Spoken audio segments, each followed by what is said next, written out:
Telugu Desam party ఒక సిద్ధాంతాలని గౌరవించి ఈరోజు తెలుగుదేశం పార్టీలో చేరిన 34వ వార్డు శాషేమెట్ట కానీ, రెడ్డిలపేట కానీ, ఆర్యపురం కానీ ఆ మిత్రులందరికీ కూడా స్వాగతం, సుస్వాగతం.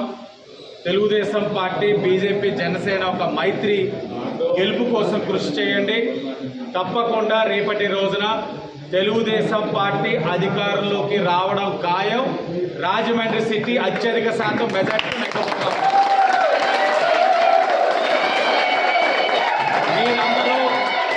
మీరందరూ ఆ గెలుపులో భాగ్యస్వాములయ్యి మెజార్టీ మంచిది ఇచ్చినట్లయితే ఈ రాజమండ్రి సిటీలో బ్లేడ్ బ్యాచ్, గంజాయి బ్యాచ్కి ఒక నాయకుడి కింద వ్యవహరిస్తున్న భరత్రామ్కి డిపాజిట్ లేకుండా ఓడించాల్సిన బాధ్యత మీ అందరిపైన ఉంది.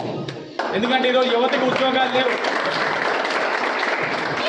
ఉద్యోగాలు లేవు, పరిశ్రమలు లేవు, మహిళా సాధికారత లేదు. ఎక్కడ చూసినా సమస్యలే.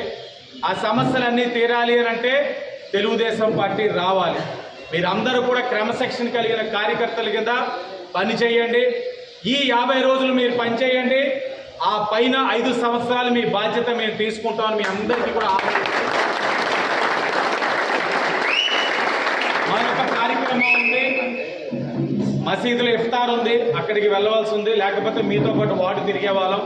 మీరందరూ కూడా ఒక్కసారి శాషేమెట్టలో తెలుగుదేశం పార్టీ ఎంత బలంగా ఉందో చాటే విధంగా అందరూ కూడా ఐక్యతతో కలిసికట్టుగా శాషేమెట్ట తిరగవలసిందిగా మీ అందరికీ విజ్ఞప్తి చేస్తూ మరొక్కసారి 34వ వార్డు అన్నది తెలుగుదేశం పార్టీకి కంచి కోట. రాబోయే రోజుల్లో